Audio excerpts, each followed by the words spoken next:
மூன்று பேருக்கும் வணக்கம். டாக்டர் சாந்தி வணக்கம்ங்க.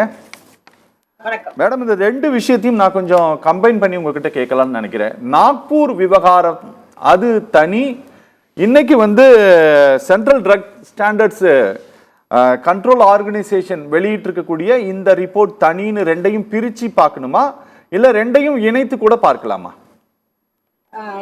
சில பாயிண்ட்ஸ்ல பிரிச்சு பார்க்கலாம், சில பாயிண்ட்ஸ்ல இணைச்சு பார்க்கலாம். எனக்கு அது என்னங்கறது எனக்கு கொஞ்சம் நீங்க தனியா சொல்லுங்க, பார்வையாளர்களுக்கு புரியும். இது என்னங்கறதையும் கொஞ்சம் தனியா சொல்லுங்க. இப்ப மகாராஷ்டிரா நாக்பூர்ல அரசு மருத்துவமனைகளே பிரச்சனை.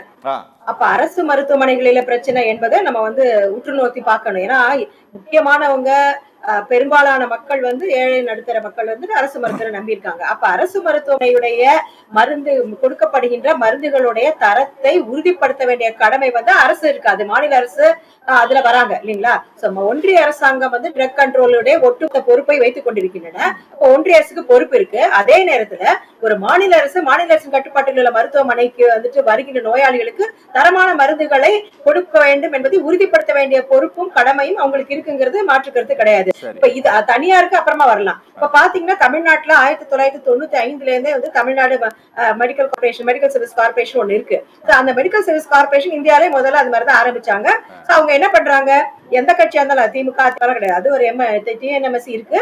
சோ அவங்க முக்கியமான வேலை மருந்தை ப்ரொக்யூர் பண்றது, தரத்தை சரிபார்ப்பது, அப்புறமா அதை பாதுகாப்பது, அதுக்கப்புறம் அந்த மருந்து கொடுக்கறது. அது 3 பகுதியிலே குவார்டர்லயே கொடுப்பாங்க.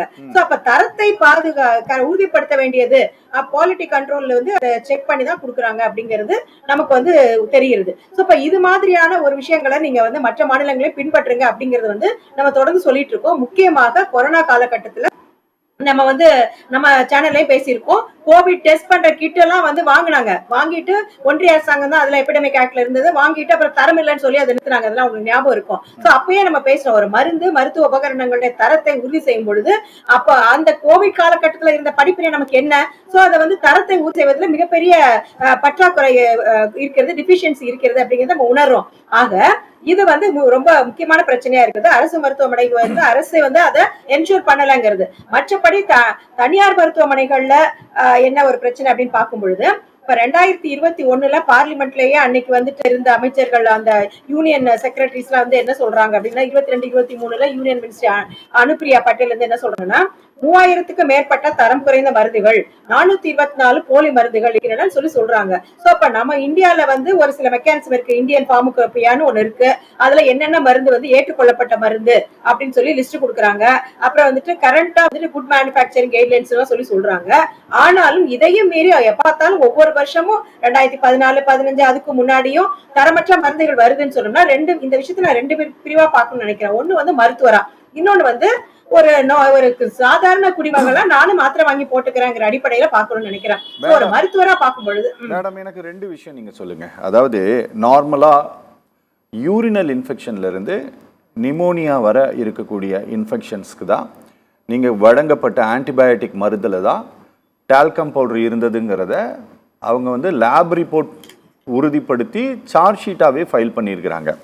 இது பெரும்பாலான கிட்டத்தட்ட ஒரு 4 மாநிலம், மகாராஷ்டிரா, சத்தீஸ்கர், உத்தரப்பிரதேசம், அப்புறம் ஜார்க்கண்ட் போன்ற மாநிலங்கள்ல இருக்கக்கூடிய அரசு மருத்துவமனைகள். அது ஒரு குறிப்பிட்ட ஒரு காலகட்டம் சொல்றாங்க, 2021 இருந்து 23 வரையிலான காலகட்டத்தில் இது அங்க இருக்கக்கூடிய மொத்த அரசு மருத்துவமனைகள்லையும் விநியோகம் செய்யப்பட்டிருக்கு. அங்க மட்டும் இல்லை, இது இந்தியா முழுவதும் விநியோகம் செய்யப்பட்டிருக்கு அப்படின்ட்டு. இந்த இந்தியா முழுவதும் அப்படிங்கிறதுல தான், ஆல் ஓவர் இந்தியா அப்படின்னு சொல்லும் போது தான் நாங்க கொஞ்சம் பயப்பட வேண்டியது இருக்கு. இது தமிழ்நாட்டுக்குள்ள வந்திருக்காது அப்படிங்கிறதுக்கு என்ன உத்தரவாதம் இருக்கு அப்படின்னு சொல்லிட்டு நீங்க வழக்கமா இந்த ஆமா இது என்ன மருந்து நீங்க இல்ல மேடம், எனக்கு கொஞ்சம் நீங்க தெளிவா சொல்லுங்க, பாக்குறவங்களுக்கு புரியணும். நீங்க யூரினல் இன்ஃபெக்ஷன்ல அதிகமாக பாதிக்கப்படுறது பெண்கள் தான் பாதிக்கப்படுறாங்க. நீங்க என்ன மாதிரியான மருந்து இதுல ரெக்கமெண்ட் பண்ணுவாங்க? இப்படி டால்கம் பவுடர் போட்டு கொடுக்குறாங்க அப்படின்னா அது அது எந்த வடிவத்தில் வரும் அப்படிங்கிறத கொஞ்சம் சொன்னீங்கன்னா எங்களுக்கு நாங்கள் கொஞ்சம் பயப்படாமல் இருக்கிறதுக்கு உதவியாக இருக்கும்.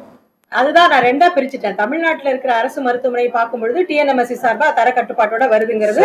ஏன்னா அந்த வார்த்தையெல்லாம் இருக்கு என்ஷூர் பண்ணாங்க. பிரைவேட்டுக்கு வரும்பொழுது அதையே நான் ரெண்டா பிரிக்கிறேன். ஒரு மருத்துவரா நான் என்ன பண்ண முடியும், ஒரு பேஷண்டா நானுமே மாத்திரை வாங்கி போடுறேன்ல, எனக்கு தலைவலிச்சுன்னா நான் பாராசிட்டமால் வாங்கி போடுறேன். இப்ப ரெண்டா பிரிக்கலாம். இப்போ ஒரு மருத்துவரா என்ன பண்ணணும், நம்ம மருத்துவமனையில நம்ம வந்து என்ன படிக்கிறோம், என்னென்ன மருந்து என்னென்ன நோய்க்கு வந்து என்னென்ன மருந்து கொடுக்கணும் அப்படிங்கறத வந்து படிக்கிறோம். அப்ப வந்து அந்த பிரிஸ்கிரிப்ஷனை நம்ம வந்து கொடுக்குறோம். நம்மளுடைய வந்து அரசாங்கம் என்ன சொல்லியிருக்கு, அந்த பாராசிட்டமால்னா பாராசிட்டமால் ஜெனரிக் பிரிஸ்கிரிப்ஷன் எழுதணும். ட்ரேட் இப்ப கம்பெனி நேம் வந்துட்டு பெரும்பாலும் வந்து எழுதுவது வந்து நல்லதல்ல. அப்படி எழுதினாலும் ஜெனரிக் நேம் எழுதணும் அப்படின்னு சொல்லிட்டு அது வந்து மிகப்பெரிய நல்ல விஷயம். ஏனென்றால் இப்ப நான் இருக்கிற நிலைமைக்கு ஒரு டாக்டரா ஒரு கம்பெனியா போய் டெஸ்ட் பண்ணி பார்த்துக்க முடியுமா? இப்பொழுது குறை சொல்லப்பட்ட கம்பெனி எல்லாமே பெரிய பெரிய கம்பெனி. அவங்க என்ன சொல்றாங்க, இது வந்து நாங்க மேனுபேக்சரே பண்ணல, நான் மார்க்கெட் தான் பண்றேன். யாரோ ஒருத்தர் மேனுபேக்சர் பண்ணிருக்காங்க, நான் அவங்க கிட்ட இருந்து வாங்கி மார்க்கெட் பண்றதா லேபிள பாரு அப்படின்றாங்க. சோ இப்ப நம்ம வந்து ஒரு மருத்துவரா என்ன நோய்க்கு என்ன மாத்திரை கொடுக்க முடியும், அது எவ்வளவு மில்லிகிராம் கொடுக்கும், அந்த பேஷண்ட்டுக்கு வேற ஏதாவது நோய் இருந்தா அதை வந்து பார்த்துட்டு அதுக்கு தகுந்த மாதிரி இந்த மருந்தை டோஸ் அட்ஜஸ்ட் பண்ணி கொடுக்கணும் தான் பண்ணுமே தவிர, இண்டஸ்ட்ரியில ஃபேக்டரி ஆயிரக்கணக்கான கம்பெனிஸ் இருக்கு, அதை விட ஆயிரக்கணக்கான மேனுபேக்சரர்ஸ் இருக்காங்க, மார்க்கெட் பண்ணவங்க இருக்காங்க. சோ இதெல்லாம் பாக்குறது வந்து மருத்துவருடைய லிமிட்லே கிடையாது, வாய்ப்பே இல்ல, பிராக்டிகலா முடியவே முடியாது. யார் மருத்துவரா இருந்தாலும் எந்த கம்பெனி வந்திருக்கு எத்தனை கம்பெனி வந்திருக்கு பார்த்துக்கொள்ளவே முடியாது. இது வந்து ஒரு மருத்துவரா இருக்கிற சிக்கல். ஒரு நோயாளியா நான் வந்து மாத்திரை வாங்கி போடும் பொழுது இத மாதிரி தொடர்ந்து இத மாதிரி வந்ததுன்னா எப்படி தைரியமா மாத்திரை வாங்கி போடுவீங்க?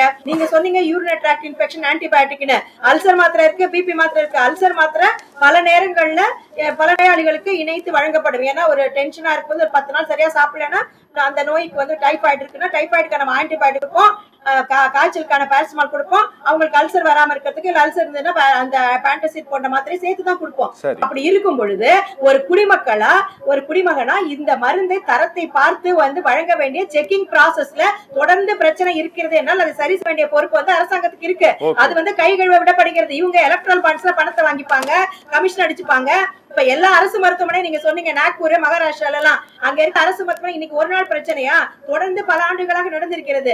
ஆனா கவர்மெண்ட் எப்படி சொல்றாங்கன்னு பாத்துக்கோங்க, குறிப்பிட்ட சில மருந்துகள் குறிப்பிட்ட சில பேட்ச் குறிப்பிட்ட கம்பெனில குறிப்பிட்ட மாசத்துல. அப்ப வந்து என்ன மக்கள் என்ன புரிய வைக்கிறீங்க, மக்களுக்கு என்ன சொல்ல வரீங்க, இந்த செக்கிங் ப்ராசஸ் சரியில்லை அப்படி இருந்தா. அப்புறம் நீங்க ஒண்ணு சொன்னீங்க யூரினரி ட்ராக்ட் இன்ஃபெக்ஷன் காமனா வருதுன்னு. சோ காமனா யூஸ் பண்ற மருந்துக்கும் அதே நிலைமை தான். ஒரு சில மருந்துகள் வந்து ரொம்ப ரேர் டிசீஸ்க்கு பயன்படுத்துற மருந்து ஒரே ஒரு கம்பெனி தான் அந்த மருந்தே உற்பத்தி பண்ணுது, அந்த மருந்துலயும் குறை அப்படின்னா அப்ப என்ன செக்கிங் மெக்கானிசம் பண்றீங்க? சோ அப்படி இதுதான் ஒரு முக்கியமான விஷயம். அடுத்தபடியாக அந்த மருந்தை யார் உற்பத்தி பண்றாங்க? கர்நாடகா ஆன்டிபயோட்டிக் போன்ற அரசாங்க கம்பெனிக்கும் பிரச்சனைன்னு சொல்றீங்க, அந்த பாராசிட்டமால் பிரச்சனைன்றாங்க. அதே மாதிரி இந்துஸ்தான் கம்பெனி லிமிடெட், அதுவும் அரசாங்க கம்பெனி. ஆக ஒட்டுமொத்தமாக மக்கள் மத்தியிலேயே ஏதோ ஒரு கருத்தை பரப்புவதற்காக பண்ற மாதிரி இருக்குது. இது மிகப்பெரிய ஒரு மாரலா வந்து டிமாரலைஸ் பண்ற மாதிரி இருக்கிறது. அதே நேரத்தில் ஆங்கில மருத்துவ மாடர்ன் மெடிக்கலுக்கும் எகென்ஸ்டா வந்து சதி வேலை பண்ற மாதிரி இருக்கிறது. அரசாங்கம் தனது இது வந்து பல்வேறு கோணத்துல இதை பார்க்க வேண்டியதா இருக்கு. அப்போ நீங்க ஒரு பர்டிகுலர் பேட்ச் அப்படின்னு சொன்னீங்கன்னா அந்த பேட்ச் வந்துட்டு சரியில்லை, மத்த மாத்திரை சரியில்லை. அப்ப 2021ல இருந்து பிரச்சனை இருக்கு, இப்ப தொடர்ந்து பார்லிமெண்ட்ல வந்து இவ்வளவு பண்ற பிரச்சனை இருக்குன்னா அது சரி செய்வதற்கான மெக்கானிசம் உங்கள்கிட்ட போதாம இருக்கின்றது. அதை ஸ்டிக் பண்ணுவதற்கான நடவடிக்கை எடுக்கவில்லை. மக்களுக்கு தரமான மருந்தை கொடுப்பதற்கான எந்த விதமான நடவடிக்கையையும் அரசுகள் எடுக்கவில்லை என்பதுதான் இதை காண்பிக்கிறது. இதை வந்து ஒரு கம்பெனி மேல போடவே முடியாது. கம்பெனினா லாபத்துக்கு தான் இருப்பாங்க, தனியார் லாபத்தா இருக்கும். அரசாங்கம் ஏன் மருந்து உற்பத்தி பண்ணக்கூடாது? அரசாங்கம் வந்து மக்கள் மருந்தாங்கன்னு ஒண்ணு வச்சிருக்காங்க. பிரைம் மினிஸ்டர் பேசுறாரு 80% விலை குறைச்சு கொடுக்குறாங்க, 100 ரூபாய் மருந்து வந்து 80 ரூபாய் கிடைக்குது, 70 ரூபாய் கிடைக்குதுன்னா அதை அரசாங்கமே உற்பத்தி பண்ணா தரமும் இருக்கும், இந்த பிரச்சனையும் கிடையாது. மருந்து வந்து 100 ரூபாய் மருந்து வெளியில விற்கிற மருந்து அரசாங்கம் உற்பத்தி பண்ணா 10 ரூபாயில கிடைக்கும். இதையே அரசாங்கம் செய்ய மறுக்கிறது. தொடர்ந்து நம்ம சொன்னா கூட செங்கல்பட்டு ஃபேக்டரி ஏன் திறக்க மாட்டேங்கிறாங்க? சரி, பேசலாம்.